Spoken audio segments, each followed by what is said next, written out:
사도행전 2장 42절에서 47절까지 말씀 제가 공부하겠습니다.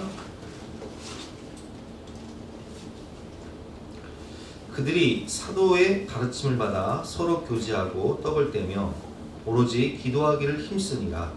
사람마다 두려워하는데 사도들로 말미암아 기사와 표적이 많이 나타나니 믿는 사람이 다 함께 있어 모든 물건을 서로 통용하고 또 재산과 소유를 팔아 각 사람의 필요를 따라 나눠주며 날마다 마음을 같이하여 성전에 모이기를 힘쓰고 집에서 떡을 떼며 기쁨과 순전한 마음으로 음식을 먹고 하나님을 찬미하며 또 온 백성에게 칭송을 받으니 주께서 구원받는 사람을 날마다 더하게 하시니라.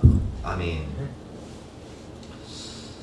오늘 말씀의 제목은 회복을 넘어 부흥으로라는 제목으로 본 말씀을 위해서 함께 은혜를 나누도록 하겠습니다.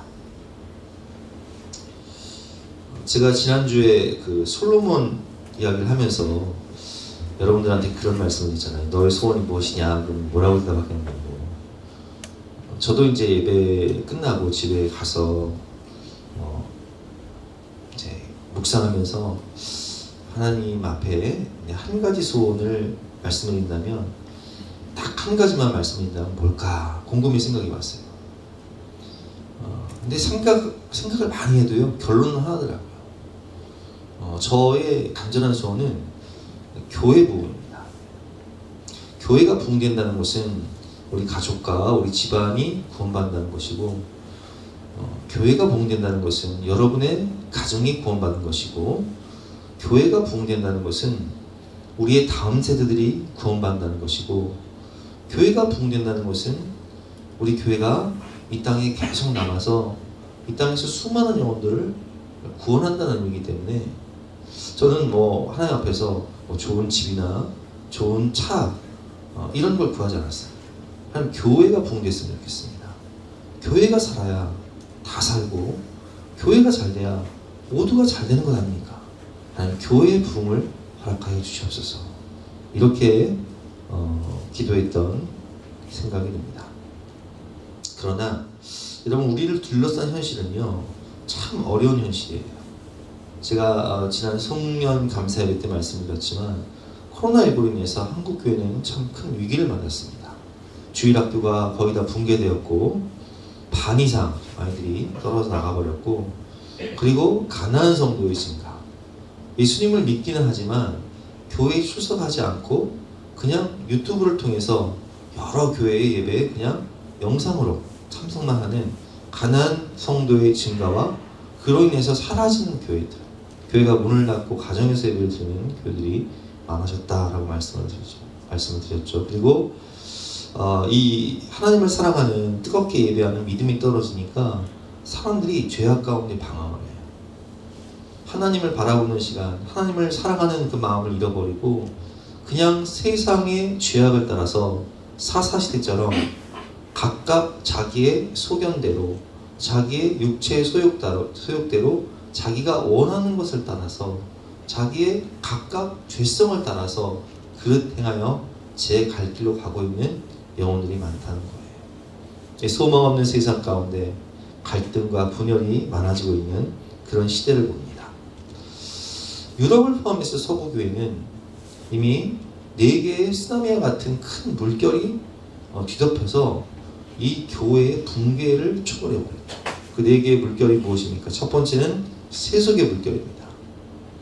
포스트 모더니즘 사상을 통해서 모든 권위가 붕괴되고 성경의 권위가 무너지고 자유주의 신학이 발달하면서 이제는 인본주의, 세속의 물결이 가득 이 세상에 들어왔어요. 그리고 두 번째는 무지개 물결이죠. 무지개 물결은 바로 동성애예요. 그래서 심지어는 이 청교도 국가인 미국에서 여러분들 뉴스를 보셨겠지만 동성결혼 합법화. 이제는 법적으로도 남자와 남자가 결혼하고 여자가 결혼하는 것이 그냥 합법화되어버린 세상이에요. 여러분, 이게 말이 됩니까? 미국이라는 나라가 어떤 나라입니까? 믿음 생활 잘해보겠다고 오로지 신앙의 자유를 쫓아서 믿음으로 시작한 나라인데, 그런 나라가 반성경적인 이런 동성결혼 합법화를 법적으로 그냥 대통령이 사인해버렸어요. 이게 말이 됩니까? 근데 유럽과 미국뿐만 아니라 그런 그 무지개 물결이 지금 우리나라에도 들어와서요. 이 교육, 아이들 교육시킬 때 이런 뭐 말도 안 되는 이런 사상과 철학들을, 헛된 사상과 철학들을 학교에서 가르치고 있단 말이에요. 세 번째는 어떤 물결입니까? 붉은 물결입니다. 문화 마르크스주의라고 하죠. 붉은 물결을 통해서 반기독교 정서를 만드는 거예요. 우리 그 이정훈 교수라고, 이정훈 교수는 이런 이 붉은 물결의 주도자였죠. 예수님을 믿기 전에는 이런 붉은 물결의 주도자였어요. 그래서 교회를 어떻게 하면 무너뜨릴 수 있을까? 그래서 이 반기독교적 사상을 만들기 위해서 학교에서 예배드리는 것을 금지시키고 성경을 가르치는 것, 전도하는 것을 금지시키는 그런 법안을 만들었다고요. 그래서 그런 것들이 통과가 돼요. 그래서 점점 기독교 학교에서요, 예배를 드리기가 힘들어지고요, 성경을 교육하기가 어려워지고요, 전도하는 것은 금지가 됐어요. 종교 편향을 이유로 이제 서구 사회는요, 크리스마스가 무슨 뜻이라고 했어요? 제가 즐겁게 그리스도를 예배하자. 이 크리스마스, 이렇게 메리 크리스마스 인사하잖아요. 메리 크리스마스, 즐겁게 그리스도를 예배합시다, 이런 의미인데, 그것을 이제는 더 이상 종교 편향이라는 이유로 크리스마스라고 부르지 말자, 해피 홀리데이라고 부르자. 그래서 여러분, 해피 홀리데이라고 부르는 거예요. 아니 여러분, 이게 말이 됩니까? 여러분, 우리가 석가탄실 날은요, 전등 다 달아요. 근데 크리스마스 날은 해피 홀리데이? 이게 무슨 말도 안 되는 소리입니까? 근데 이런 짓들을 하고 있다는 거예요. 이런 말도 안 되는 이 물결들이 서구 사회를, 교회를 다 촉화시켜버렸고, 그런 물결들이 지금 우리 한국에도, 대한민국에도 들어오고 있다는 거예요. 네 번째는 무슨 물결입니까? 검은 물결이에요. 이슬람. 우리 그 유럽 같은 경우는요, 지금 뭐 이슬람 난민들이, 이민자들이 그냥 뭐 영국 교회를요 다 잠식해 버렸어요. 다 모스크 이슬람 사원으로 변해 버렸어요. 프랑스 뭐 점령해 버렸어요. 그래서 이 유럽에서 얼마나 많은 이 테러들이 일어나고, 또 이슬람, 이 무슬림들은요, 부인을 4명까지 둘 수가 있어요. 자식을 보통 10명씩 낳아요. 그러니까 이 무슬림들의 증가로 인해서 검은 물결이 유럽을 잠식하고 있고 미국을 잠식하고 있어요. 그럼 우리나라는 어떤가요? 우리나라도요, 지금 이 무슬림들이요, 이 외국인 노동자들을 많이 들어와요.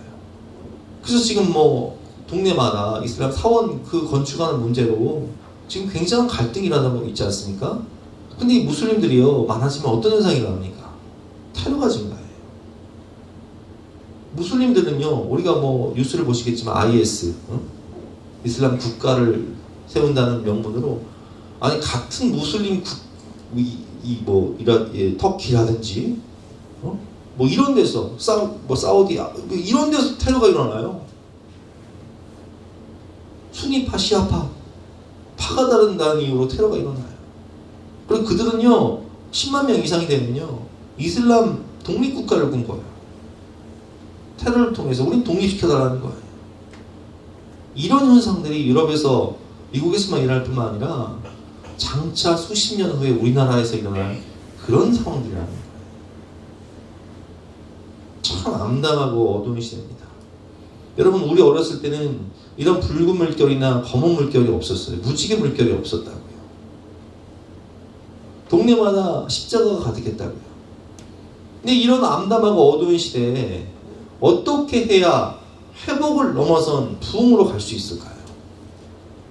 어떻게 해야 다음 세대를 살리고 더 많은 영혼을 구원하며 믿음의 명문 가정을 세울 수 있을까요? 그 비결을 오늘 본 말씀을 통해서 함께 배워보도록 하겠습니다. 오늘 본문의 배경은 우리가 너무 잘 알고 있는 배경이죠. 예수님이 부활하시고 승천하셨어요. 십자가에서 우리의 모든 죄를 담당하시고 죽으셨을 뿐만 아니라 부활하시고 승천하시면서 뭐라고 말씀하셨죠? 너희는 가서 모든 민족으로 제자를 삼아 아버지와 아들과 세례를 주고 너에게 분부한 모든 것을 가르쳐 지키게 하라. 오직 성령이 너에게 임하시면 너희가 권능을 받고 예루살렘과 온 유대와 사마리아와 땅끝까지 이르러 내 증인이 되라 말씀하셨어요.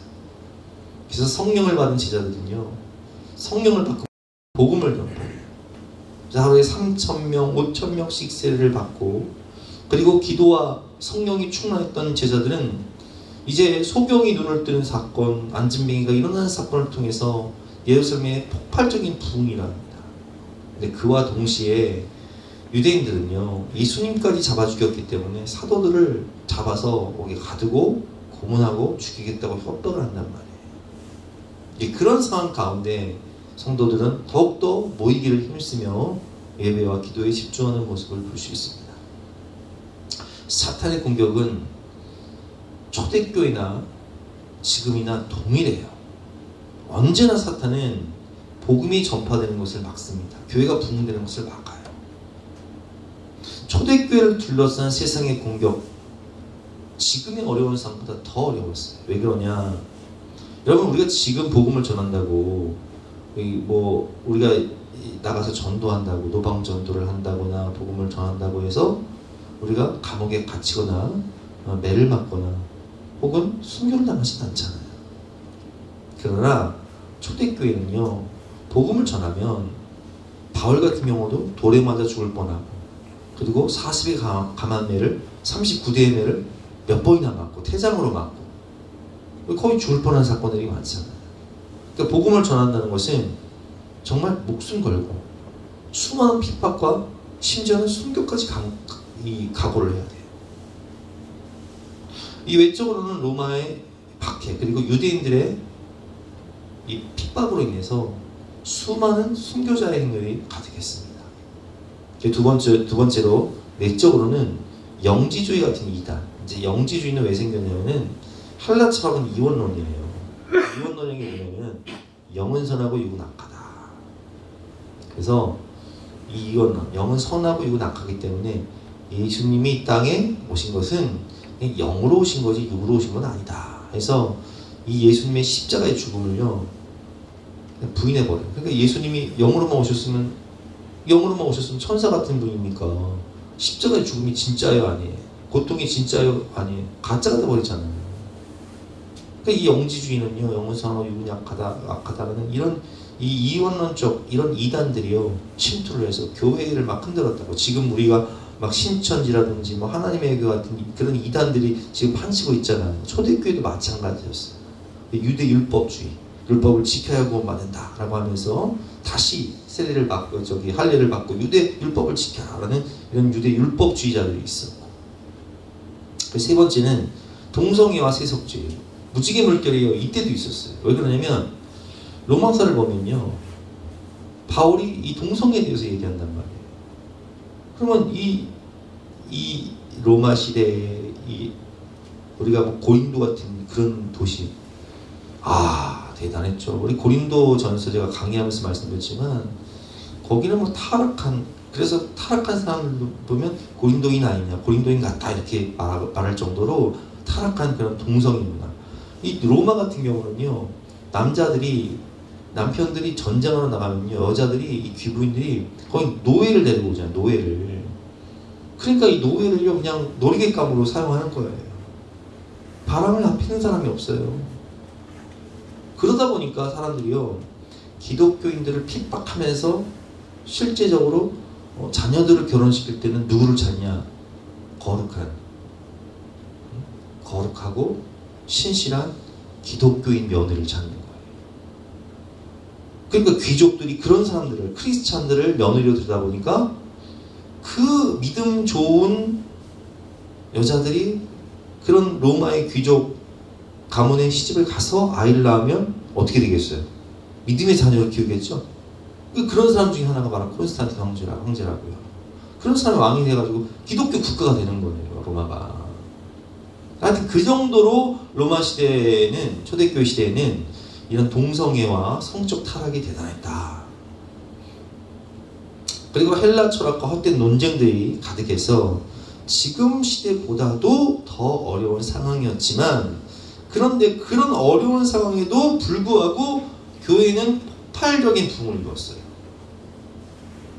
지하교회 성도들 카타콤 순교자들의 행렬이 이어지면서 초대교회는 얼마나 순교자들이 정말 물불을 안 가리고 목숨 걸고 복음을 전하면서 순교를 했는지, 이 감독들, 그러니까 지금으로 말하는 목사님들이 다 순교하면 어떡하냐, 다 순교하면 어떡하냐, 남아서 복음 전하는 사람도 있어야 할 거 아니냐. 그래서 순교를 말릴 정도로, 순교를 좀 이렇게 자제시킬 정도로 그렇게 믿음이 뜨거웠단 말이에요. 결국 그들은 믿음으로 세상을 이기고 사탄을 이겨버렸습니다. 그리고 기독교 국가를 만들어버렸죠. 회복을 넘어선 부흥, 그 비결이 무엇일까요? 그래서 오늘 본 말씀을 통해서 회복을 넘어선 부흥의 비결을 함께 배워보도록 하겠습니다. 첫 번째는 모이기를 힘쓰는 예배 형성이에요. 46절 말씀 보니까 날마다 마음을 같이하여 성전에 모이기를 힘쓰고, 날마다 마음을 같이하여 성전에 모이기를 힘썼다는 거예요. 그리고 47절 말씀 보니까 하나님을 찬미하며, 모여서 찬양하고 예배드리며 기도하니까 주께서 구원받는 사람을 날마다 더하게 하시니라. 여러분, 우리 한국교회도요, 70년대 80년대 부흥의 시대, 그 시절에는요, 제가 어렸을 때도요, 저는 기억해요. 기도원 가면요, 관광버스 대절에서 교회마다 기도원 가면은, 엄마 따라 기도원 가면은 막, 옛날에 기도는요, 큰 천막이었어, 천막. 큰 천막. 사람들이 얼마나 많은지. 동네마다 부흥회를 하면요, 막 교회마다 미어 터졌어요. 왜냐면 성도들이 막 갈급해서, 동네에서 막 부흥회 하면 막 사람들이 막 얼마나 몰려오는지. 주일 예배 시간마다, 또 수요 예배, 금요 기도회, 예배 시간마다 사람들이 넘쳐났어요. 그래서 눈물로 자녀들을 위해서, 이 대한민국을 위해서 눈물로 기도했기 때문에 하나님이 보호하사 우리나라 만세. 여러분, 우리 조상님들의, 우리 부모님, 우리 할머니 세대들의 그런 그 뜨거운 눈물의 기도가 있었기 때문에 우리 한국교회가 이렇게 부흥된 것이고, 우리가 그 믿음의 유산을 이어받은 거잖아요. 그렇습니다, 여러분. 주일 예배, 수요 예배, 새벽 기도회, 공동체가 하나 되어 뜨겁게 하나님을 예배하는 이런 삶이요, 왜 중요하냐? 모닥불의 원리를 생각해 보세요. 모닥불이, 우리 이제 캠프파이어 할 때요, 어렸을 때 캠프파이어 하면, 중고등부 시절, 청년부 시절에 캠프파이어 하면요, 막 장작더미를 막 쌓아놓고 거기다 휘발유를 둔 다음에 딱 불을 붙이면 확 타올라요. 막 불이 뜨겁게 타오르면요, 아무리 젖은 장작이라도 거기 확 집어넣으면요, 그 뜨거운 불 가운데 들어가서 마르면서 타기 시작해요. 그런데 그 뜨거운 불 가운데 있는 그 타고 있는 나무를요, 딱 집게로 집어가지고 딱 꺼내면요, 불이 꺼져버려요. 이게 모닥불의 원리예요. 우리가 함께 예배를 드릴 때 이 현장에 나와서 하나님의 임재와 영광 가운데, 성령의 감동하심 가운데 뜨겁게 하나님을 찬양하고 또 부르짖고 기도하고, 이게 참 중요한 거예요. 여러분, 아바타 2가 나왔잖아. 아바타 2. 그거를 여러분 집에서 본다고 생각해보세요. 집에서 본다. 그게 뭐 감동이 있겠어요? 와, 근데 극장 가서 보니까 막 3D로 해가지고 막 사방에서 막 음향이 막 툭툭툭 터지는데 막 그냥 내가 바닷속에 있는 것 같아. 응? 영화 한 편을 봐도 극장에서 보는 것과 집에서 보는 게 다른데, 하물며 예배겠습니까, 여러분? 하나님의 임재와 성령의 감동하심이 충만한 이 교회에 나와서 함께 뜨겁게 기도하고, 또 집중해서 하나님의 말씀을 듣고 하나님의 임재를 경험하고 하나님의 영광을 체험하는 그런 예배를 드릴 때 우리 죽었던 심령이 살아나는 거예요. 그래서 한국교회는요, 이 뜨거운 부흥의 수련의 기도를 통해서 부흥된 교회예요. 다 수련회 가서 은혜 받고 또 서원하고 선교사 가고 목회자 되고 하나님께 충성하고 헌신하고 그러지 않았습니까? 함께 모여 성령의 임재 가운데 예배드릴 때 이 성령이요 감동하셔서 우리에게 충만한 이게 은혜를 주시는 거예요. 여러분, 공부 잘하는 학생은 학교를 잘 가요. 선생님 말씀에 귀 기울이고, 또 학원 가서도 학원을 땡땡이를 안 쳐. 열심히 공부를 한다고요. 근데 공부 못하는 학생은 어때요?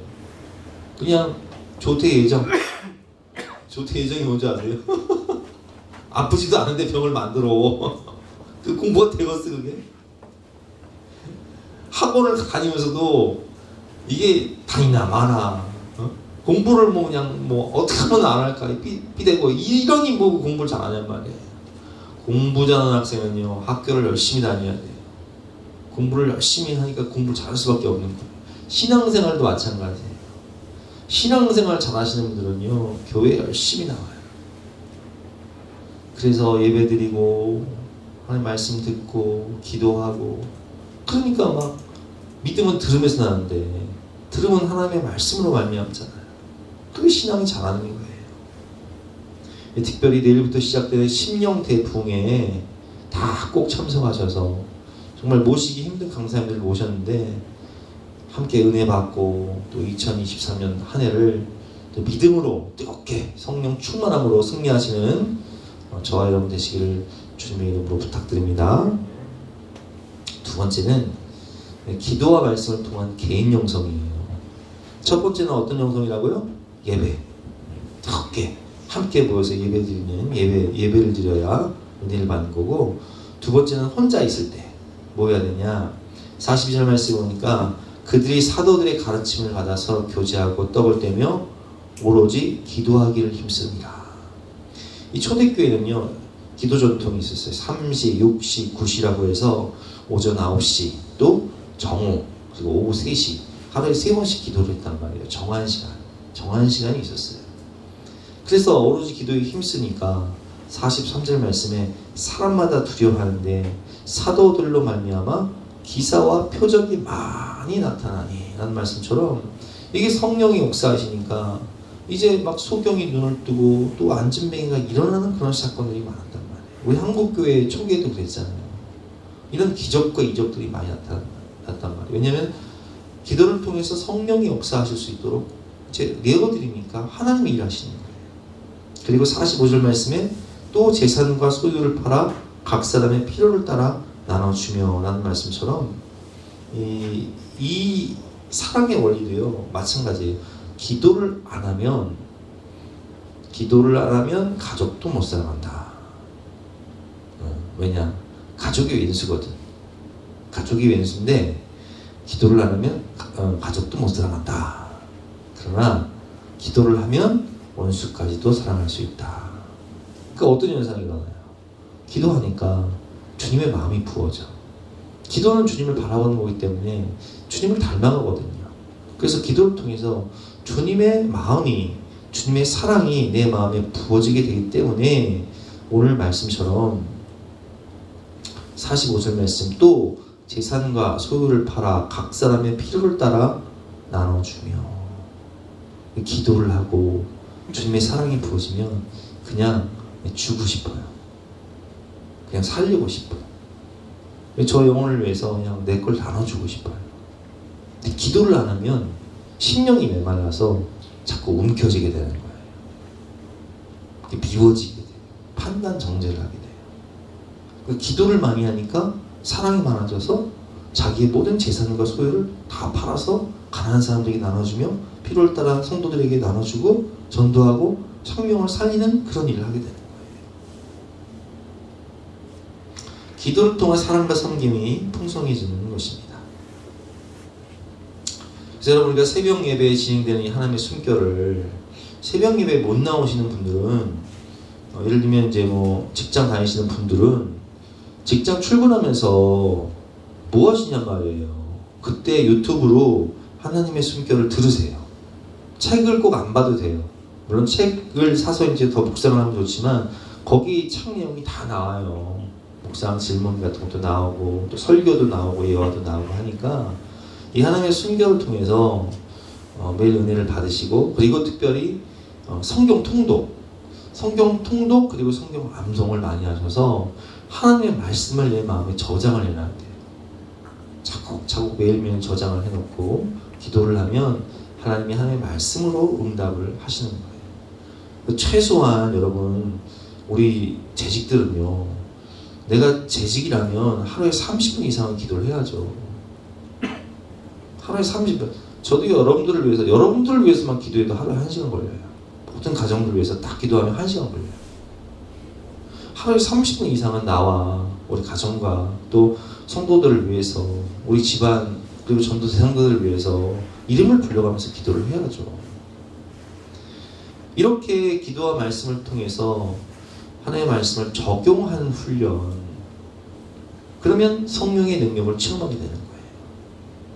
여러분, 꼭 하나님의 숨결을 매일 시청하시고 성경을 통독하시고 성경을 암송하시고 그리고 하루에 30분 이상 기도하셔서 성령이 나를 사용하실 수 있도록, 내가 의의 병기가 될 수 있도록 개인 영성에 쓰시는 저와 여러분 되시기를 바랍니다. 세 번째는 소그룹 모임을 통한 공동체 영성이에요. 46절 말씀 보니까 날마다 마음을 같이하여 성전에 모이기를 힘쓰고 집에서 떡을 떼며 기쁨과 순전한 마음으로 음식을 먹고라는 뜻은, 이 초대교회 성도들은요, 이 오순절 성령 강림 사건을 보면, 그때 성경을 보면 그 사람들 어디서 왔냐면 흩어진 디아스포라 유대인들이었어요. 그러니까 절기를 지키기 위해서, 오순절 절기를 지키기 위해서 이제 왔다가 어떻게 되냐, 복음을 듣고 성령을 받아서 거기서 이제 눌러 앉은 거예요. 그 어떤 현상이 일어나냐, 이 예루살렘은요, 집 가옥 구조가 어떻게 되냐면은 1층은 자기 집이에요. 근데 2층은 다락방이라고 해서 성지 순례를 오시는 많은 분들이, 그 당시에는 뭐 호텔 같은 게 없을 거 아니에요. 모텔이라든지 호텔 같은 게 없어요. 그러면 이 성지 순례를 온 순례객들이 머물 수 있도록 게스트하우스를 만드는 거예요. 그래서 거기서 내어드려서 이제 거기서 돈을 받고, 지금으로 말하면 이제 우리 지금 뭐라고 그러죠? 하여튼 뭐 게스트하우스 개념이에요. 그래서 이 다락방이 있었는데 그 다락방을 내어준 거예요. 근데 거기서 같이 예배를 드리는 거예요. 가정 예배를 드리는 거예요. 근데 거기서 뭐 하냐? 서로 하나님의 그 받은 은혜를 나눔을 하는 거예요. 간증을 하는 거예요. 왜 날마다 떡을 떼며라는 것은 바로 가정에서 드리는 가정 예배요, 소그룹 모임이에요. 기쁨과 순전한 마음으로 음식을 먹는다. 식탁 공동체가 되는 거예요. 그래서 이 순례자들이요, 거기서 은혜를 받고 계속 머무르면서 성령을 체험하고 막 막 뜨거운 마음을 가지고 있다가 흐대반 순교 사건 이후에 다 흩어져 버리는 거예요. 다 고향으로 돌아가는 거예요. 거기서 또 이제 교회를 세우고 복음을 전파하는 거예요.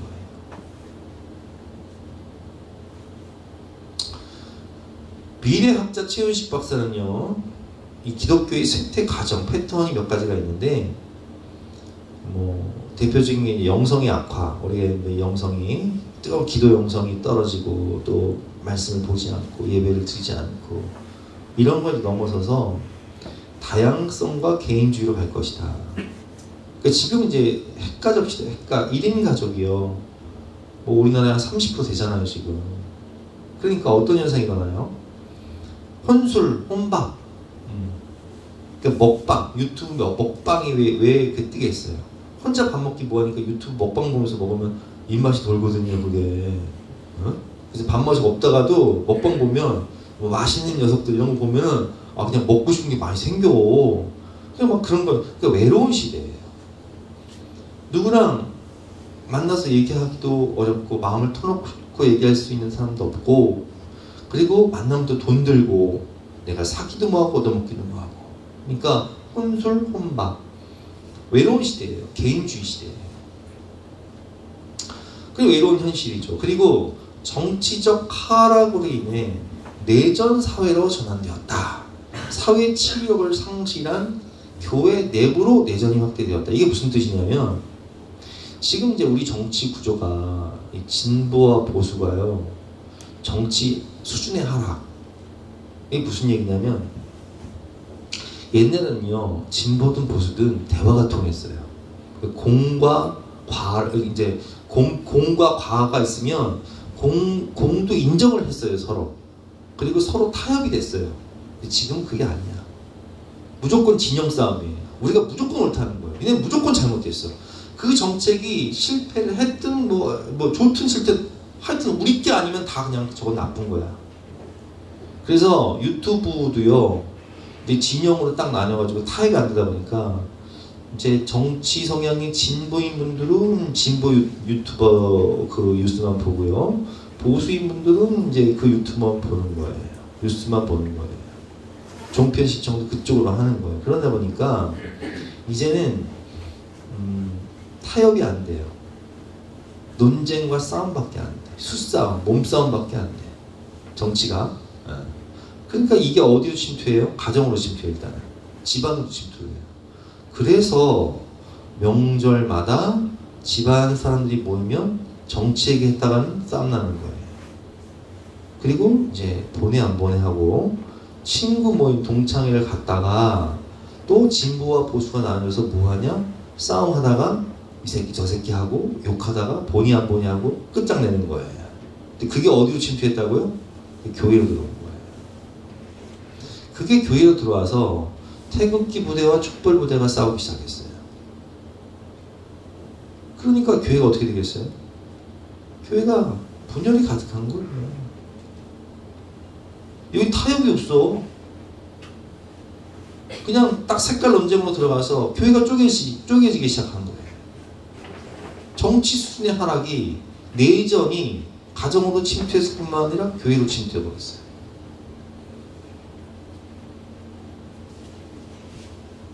이것을 막기 위해서 필요한 것이 우리가 소그룹으로 모여서 함께 마음을 나누고 말씀을 나누고 기도 제목을 나누는데, 그럼 소그룹을 할 때는 절대 정치 이야기를 해서는 안 돼요. 그럼 내정이 돼버려요. 또 이해가 되시죠? 무슨 얘기인지. 여러분, 정치는요, 정치 수준 좀 높여야 돼요. 공과 과를 좀 인정해주고 타협을 하고 어떻게 하면 국민을 살릴 수 있을까? 이 정책을 좀 얘기해야 되는데 이 색깔 논쟁만 하고 있으니. 근데 이게 안 되잖아요. 지금 우리나라가 수준이 하락했다. 그럼 정치 얘기 하지 말아야 돼요. 그냥 성경을 이야기하세요. 삶을 나누고 마음을 나누고 치유와 회복 공동체를 만들고 사랑과 은혜 공동체를 만들어야 돼요. 소망은 예수 그리스도. 여러분, 진리는 성경밖에 없어요. 세상에 다 없어요. 아니, 진보든 보수든 다 옳은 게 있고 잘한 게 있고 못한 것도 있죠. 그러면 그걸 서로 인정하고 보완하고 또 연합과 일치를 지향하면서 국민을 생각해야 되는데 그게 안 되잖아요. 그러면 교회에서는 성도들이 하나가 돼서 어떻게 하면 우리가 영혼을 살릴까? 어떻게 하면 나를 위해서 기도할까? 사랑으로 보듬고 교회가 일단 하나가 돼야죠. 가정이 하나가 돼야죠. 그래야 나라도 하나가 되죠. 세상의 이념이나 사상을 말하지 말고 하나님 말씀, 하나님이 내게 하신 일, 은혜, 그리고 서로를 위로하고 기도해주는 치유 공동체, 사랑의 공동체, 은혜 공동체를 만들어야 됩니다. 그리고 함께 울고 웃으며 치유와 회복의 공동체를 만들 때 교회는 부흥하는 것입니다. 그래서 우리는 매주 소그룹 모임과 양육의 활성화를 위해서 주일 오후에 각 부서별로, 우리 아동부는 오전에 모이지만 중고등부 모임이 좀 없잖아요. 그래서 중고등부 모임은 우리 진아 선생님이 이제 모임을 할 거고, 또 청년부 모임을 통해서 함께 하나님의 말씀교를 나누고 또 교제하고 기도하는 그런 시간을 가질 거고, 주일 예배 끝나고 목장 모임을 통해서 직장인들은 함께 이 소그룹 모임을 통해서 함께 기도 제목을 나누고 마음을 나누고 삶을 나누는 그런 시간을 가져야 되는 거예요. 우리 다음 세대의 지도자들과 중직자들은 꼭 이런 소그룹 모임에 참여해 주시고 또 친교 활동에도 참여해 주시기를 바랍니다. 우리 성도들과 교회를 둘러싼 지금의 현실은 우겨쌈을 당한 것 같은 어려운 현실입니다. 그러나 우리가 보배이신 주님과 함께하며 정말 혼자 있을 때는 기도와 말씀으로, 그리고 소그룹 모임으로, 그리고 뜨거운 예배를 통해서 하나님의 임재와 영광 가운데 성령을 체험하면 아무리 시대가 어려워도 하나님이 하시면 되는 거예요. 하나님이 역사하시면 끝나는 거예요. 성령께 주도권을 내어드리면 끝나는 거예요. 하나님이 일하실 수 있도록 내어드려서 이 시대의 회복을 넘어선 부흥, 회복을 넘어선 부흥을 체험하시는 저와 여러분 되시기를 주님의 이름으로 축원합니다. 하나님의 꿈이 나의 꿈이 될 수 있도록 우리 기도하고 찬양하는 시간 갖도록 하겠습니다.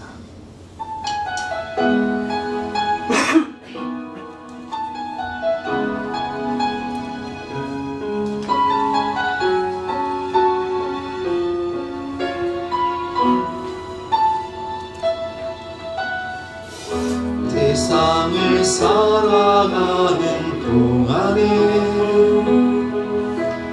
나의 힘을 의지할 수 없으니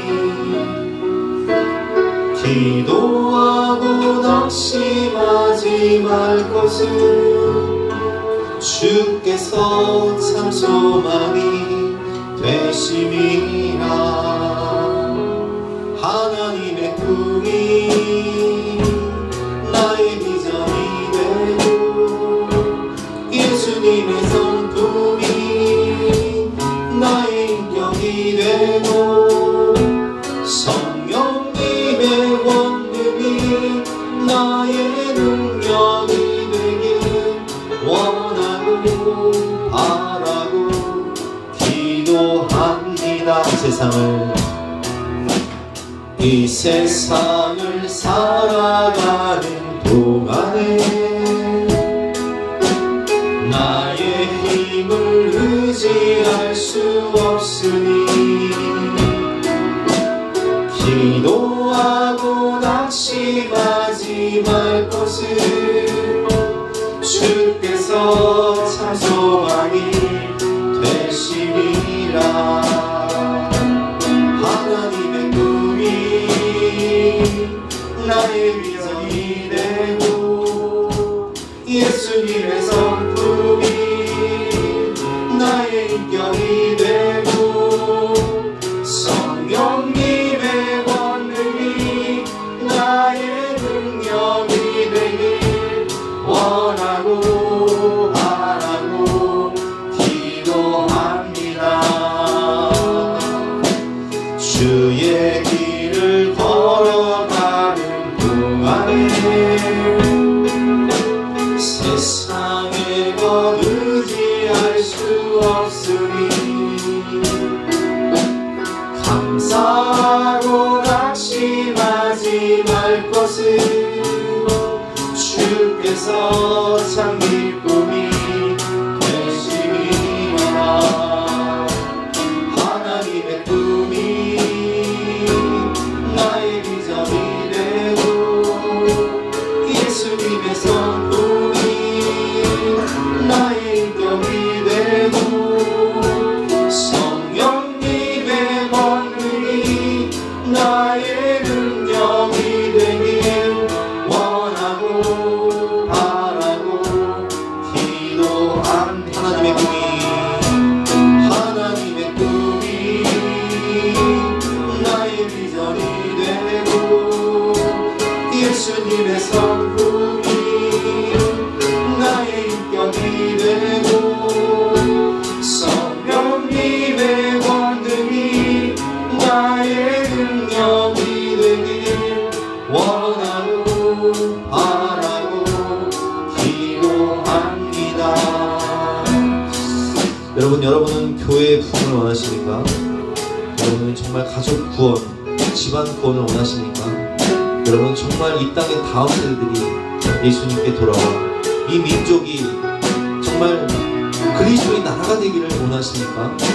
그렇다면, 그것을 정말 원하신다면 오늘 말씀을 따라서 하나님, 제가 더욱더 예배 생활에 집중하고 더욱더 기도와 말씀에 집중하며 더욱더 소그룹 모임에 열심히 참여해서 은혜를 받고 우리 집안을 믿음의 명문 가정으로 세우기를 원합니다. 우리 교회가 더욱더 복되기를 원합니다. 이 땅의 다음 세대와 수많은 영혼들이 구원받기를 원하오니 주여 나를 사용하여 주시고 내가 주님 말씀에 순종하여 더욱더 열심을 내어서 올 한해 믿음으로 살아갈 수 있도록 은혜를 주시옵소서. 주여 한번 외치고 간절한 마음으로 기도하겠습니다. 주여!